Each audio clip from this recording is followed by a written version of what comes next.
How Pleasure. global is this effort when I see $7.58 a gallon in London? Yeah, I mean, we're seeing a number of countries that look like they're going to join in to one degree or another. India has said it will release about 5 million barrels. We're expecting an announcement from Japan, potentially South Korea, maybe China, and also the UK. Although our contribution may be relatively small. The figures look like they're going to stack up at anywhere between about 60 million barrels at the low end to as much as perhaps 80 million barrels at the higher end.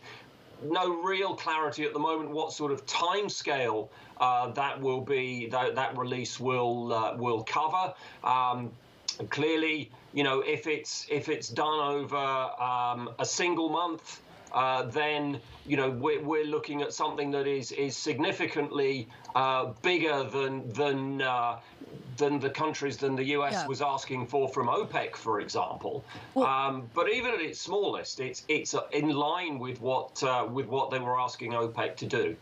In the meantime, we did get a release on Japan. Kaylee also noting that Japan is expected to release several days' worth of oil reserves. This, according to local media. It puts into sense the scale that we're looking at here. And really, just if you can give us a sense of how much it would take for OPEC Plus to offset this entirely with just reducing some of their production for a couple of days.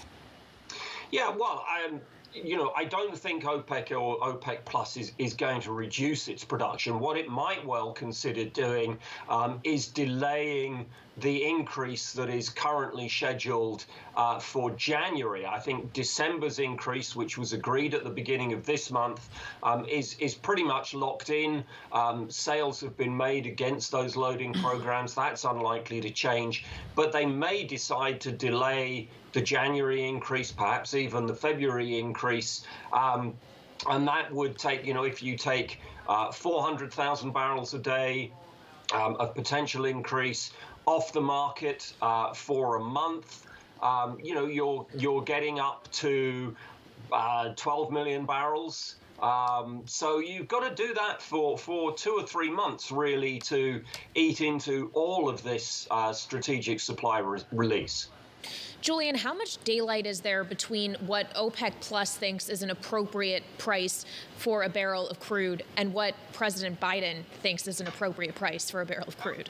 Well, you know, that's a very good question, and one that is, I think, fairly impossible to answer. You know, OPEC seems to be back into what I sort of call this historical mindset where the fair price of oil is always a couple of bucks more than the current price. And it doesn't really matter what the current price is. If it was 50, they were talking about perhaps 55. When it got up to 65, they were saying, well, maybe around 70. And it always seems to be a little bit more than it is now. Clearly, for President Biden, what he is, I think, much more interested in than the price of crude oil is the price of gas at the pump, because that's what affects the people who will or won't vote for him. And I think the concerns are the same here in the UK.